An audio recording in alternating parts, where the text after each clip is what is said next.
जिज्ञासा। चलिए हम लोग समझने का प्रयास करेंगे लिथोस्फेयर क्या होता है, किसे हम कहेंगे कि ये लिथोस्फेयर है या नहीं है। लिथोस्फेयर हमारे अर्थ का सबसे ऊपरी हिस्सा होता है। जो टॉप लेयर देखते हैं अर्थ का, वो हार्ड होता है, जिसे हम लोग सॉलिड क्रस्ट कहा करते हैं, और इसी हार्ड टॉप लेयर को हम लोग लिथोस्फेयर कहा करते हैं। लिथोस्फेयर जनरली चट्टानों से बना होता है, मिनरल से बना होता है, यही नहीं मिट्टी की जो पतली परत है उससे वो ढका हुआ भी रहता है। और लिथोस्फेयर जो है इसका कोई एक पार्टिकुलर सरफेस नहीं होता है, एक फिक्स्ड सरफेस नहीं होता है, बल्कि ये एक इरेगुलर सरफेस होता है। यानी कि इसको समझने के लिए जैसे एग्जांपल देख लीजिए आप, जैसे आप अपने माउंटेन्स देखते होंगे आसपास में, प्लेटूज यानी पठार देखते होंगे, मैदान देखते होंगे, वैलीज देखते होंगे। तो यहाँ पे आप देख रहे हैं कि कोई प्लेन है, कोई उबड़ खाबड़ है। तो जो लिथोस्फेयर का सरफेस है वो एक रेगुलर फॉर्म में नहीं होता है, बल्कि वो एक इरेगुलर सरफेसेस में पाए जाते हैं। सो इसे हम लोग लिथोस्फेयर कहते हैं। लिथोस्फेयर में ज्यादातर लिथोस्फेयर कहाँ कहाँ पाए जाते हैं? कॉन्टिनेंट्स में भी पाए जाते हैं, और लिथोस्फेयर हमारे ओशन फ्लोर्स में भी पाए जाते हैं। लिथोस्फेयर जनरली हमें क्या क्या देता है? लिथोस्फेयर से हमें फॉरेस्ट्स मिलता है, यानी कि इसमें जिससे हम लोग बहुत सारे लकड़ियां ले लेते हैं, फ्रूट्स ले लेते हैं, अनाज ले लेते हैं। तो ये सब चीजें हमें कहाँ से मिलती हैं? फॉरेस्ट से मिलती हैं। ये जो फॉरेस्ट है वो कहाँ पर है? लिथोस्फेयर के क्षेत्र पर है। जो जानवर होते हैं ग्रेजिंग वगैरह जो करते हैं, तो जो जानवर वगैरह ग्रेजिंग करते हैं, तो मतलब जो घास वगैरह चरते हैं, तो वो भी कहाँ करते हैं? मैदान में जाके करते हैं, प्लेन्स में जाके करते हैं। तो वो भी कहाँ पर है? एक लिथोस्फेयर का पार्ट है। वही नहीं, हम लोग के जो किसान हैं वो खेती बाड़ी करते हैं, तो कहाँ पे करते हैं? जमीनों पे खेती बाड़ी करते हैं। तो जमीन जो है वो जो ऊपरी लेयर है जहाँ पे वो जमीन में खेती बाड़ी कर रहे हैं, तो वो एक लिथोस्फेयर का एक पार्ट है। हम लोग रहने के लिए अपना घर मकान बनाते हैं, तो ये भी एक लिथोस्फेयर का ही पार्ट में बनाया हुआ होता है। इसको और बेहतर ढंग से समझने के लिए चलिए हम लोग यहाँ पर कुछ पिक्चर्स को भी देखते हैं। जैसे हम लोगों को ट्रांसपोर्टिंग के लिए क्या चाहिए? रोड चाहिए। तो रोड जो है वो किस वाले हिस्से में जा रहा है? हमारे अर्थ के लिथोस्फेयर वाले पार्ट में जा रहा है। स्कूल्स चाहिए, खेती बाड़ी के लिए जमीन चाहिए, रहने के लिए घर बनानी होती हैं। तो ये सब चीजें, ये जो आप देख रहे हैं लेयर, ये सब लिथोस्फेयर पार्ट में बनाए जाते हैं। लिथोस्फेयर से हमें और क्या क्या चीजें उपलब्ध होती हैं? लिथोस्फेयर से जनरली हमें और जैसे कि मिनरल्स मिल जाता है, जो कि एक बहुत बड़ा सोर्स है हमारे अर्थ का। तो हमें लिथोस्फेयर से क्या मिलता है? मिनरल भी मिल जाया करता है।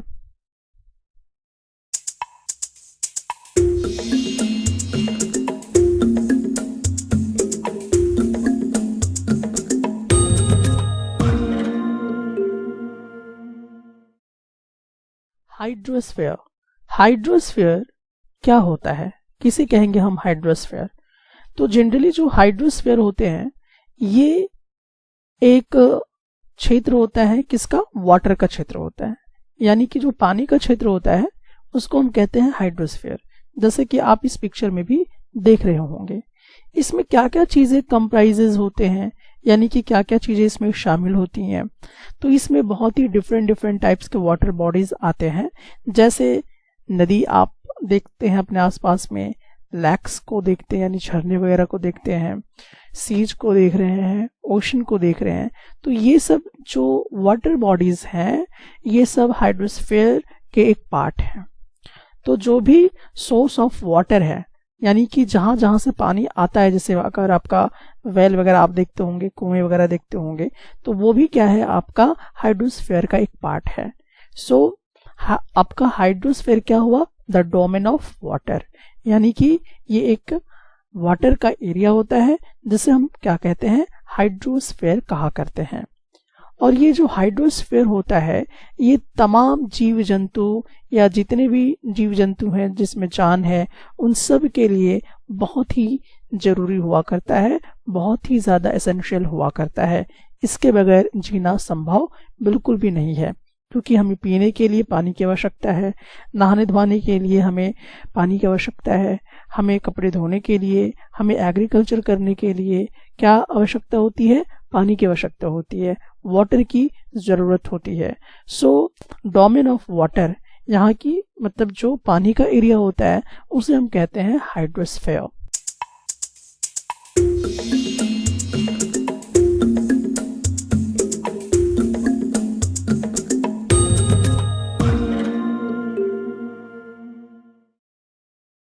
एटमॉस्फेयर, एटमॉस्फेयर क्या होता है? तो जो हमारा एटमॉस्फेयर होता है वो बेसिकली जैसे कि जो हमारे हवा है, हवा की जो पतली सी लेयर होती है, जो उसकी परत होती है, वो हमारी पृथ्वी के चारों ओर होती है। तो उसी जो पतली सी हवा की परत है जो कि हमारे पृथ्वी के चारों ओर है, उसी को हम एटमॉस्फेयर कहते हैं। ये जो एटमॉस्फेयर है, इस एटमॉस्फेयर को कौन होल्ड करके रखता है? तो इस एटमॉस्फेयर को जो पकड़ के रखता है, जिसे हम लोग कहते हैं ग्रेविटेशनल फोर्स। ये एक अर्थ के जरिए लगाया जाने वाला फोर्स होता है और ये आपको दिखाई नहीं देगा ये फोर्स, और ये नॉन कॉन्टैक्ट फोर्स होता है। सो ये जो ग्रेविटेशनल फोर्स है ये हमारे जो लेयर ऑफ एयर है उसे होल्ड करती है और हमारे एटमॉस्फेयर को बना के रखती है। इससे क्या क्या फायदा होता है? तो एटमॉस्फेयर क्या करती है? हमें बचाती है। किससे बचाती है? स्कॉचिंग हीट ऑफ सन से, यानी कि जो चिलचिलाती हुई धूप होती है, जो कड़क धूप होती है, उससे आपको एटमॉस्फेयर बचाता है। यही नहीं, हमारे सन से बहुत सारे अल्ट्रावायलेट रेज भी निकलते हैं, यानी कि जितने भी हार्मफुल रेज हैं उससे भी बचाने का काम कौन करता है? हमारा एटमॉस्फेयर ही क्या करता है। ये जो एटमॉस्फेयर है इसमें क्या क्या चीजें होती हैं, क्या क्या चीजें इसमें शामिल होती हैं? तो एटमॉस्फेयर में बहुत सारी गैसेस होती हैं, जैसे ऑक्सीजन होता है, नाइट्रोजन होता है, तो इसमें बहुत सारे गैसेस हैं, कार्बन डाइऑक्साइड हैं। तो ये तमाम जो गैसेस हैं इसमें कंटेंट होती हैं। वही नहीं, डस्ट पार्टिकल्स भी इसमें शामिल होते हैं, वाटर वेपर भी होता है, यानी कि मॉइस्चर भी पाया जाता है इस वाले एटमॉस्फेयर में। सो एटमॉस्फेयर में जनरली हम लोगों ने देखा कि क्या क्या चीजें होती हैं, गैसेस भी होती हैं, डस्ट भी होती हैं, वाटर वेपर भी शामिल हुआ करता है। The changes in the atmosphere produce changes in the weather and climate, यानी कि जब जब हमारा एटमॉस्फेयर चेंज होता है तब तब हमारे जो मौसम है, जो हमारा क्लाइमेट है, वो भी क्या होता है? चेंज होता रहता है। सो एटमॉस्फेयर चेंज होने की वजह से हमारा वेदर और क्लाइमेट चेंज होता रहता है।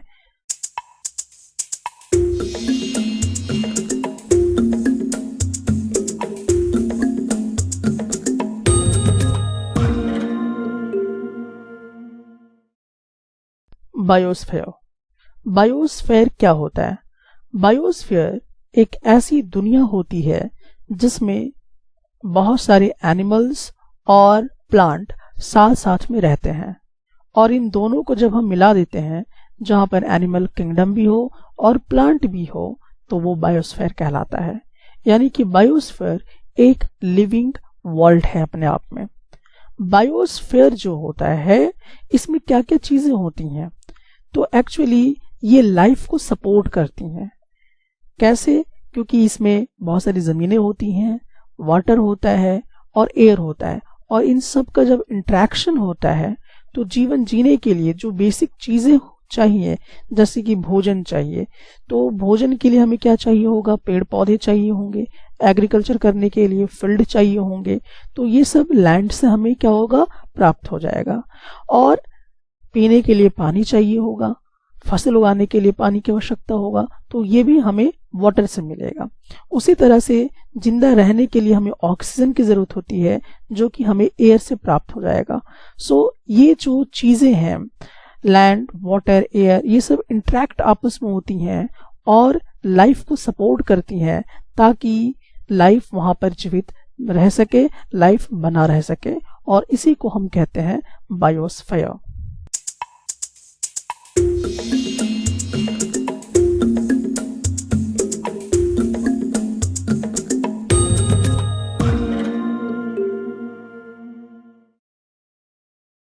क्या आप जानते हैं, प्रत्येक वर्ष 5 जून को हम सभी वर्ल्ड इन्वायरमेंट डे मनाते हैं, यानी विश्व पर्यावरण दिवस मनाते हैं।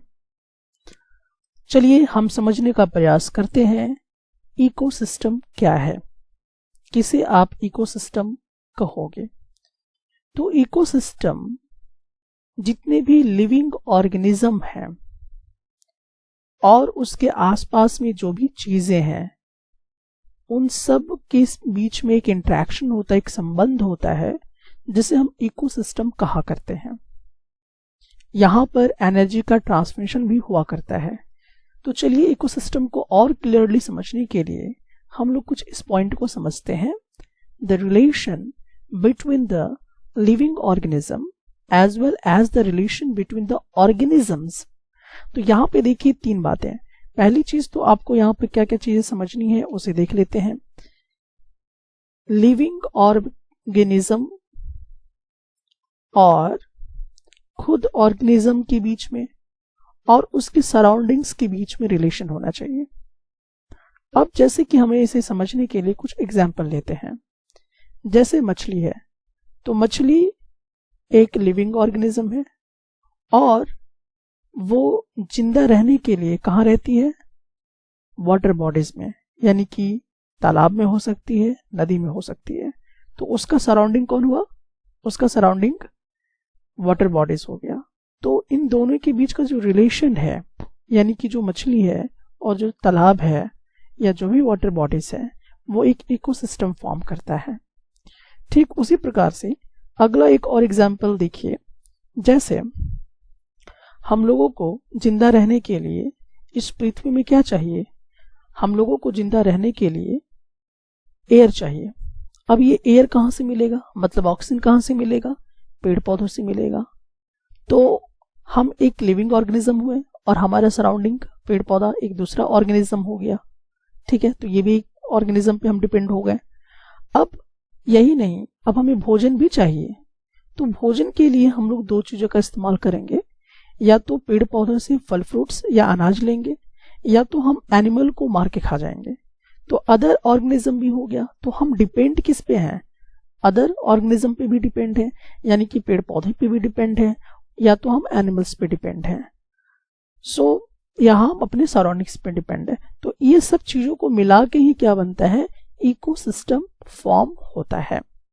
सो आई थिंक आप समझ गए होंगे the relation between the living organism as well as the relation between the organisms and their surroundings form an ecosystem। और भी कुछ एग्जाम्पल हम लोग ले सकते हैं। जैसे एग्जाम्पल के तौर पे चलिए ले लेते हैं शेर को। अब शेर को जिंदा रहने के लिए कोई दूसरे एनिमल पे डिपेंड रहना पड़ेगा। तो वो जो ऑर्गेनिज्म है और जो अनदर ऑर्गेनिज्म है जिसको वो खाएगा, तो वो भी क्या बना रहा है? एक इकोसिस्टम फॉर्म कर रहा है।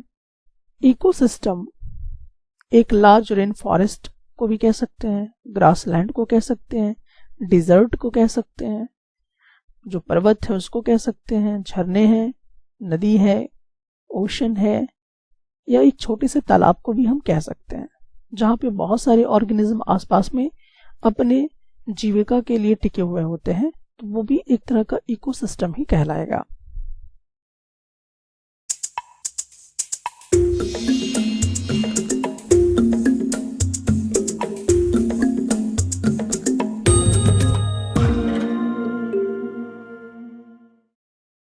Barter system. बार्टर सिस्टम क्या होता है?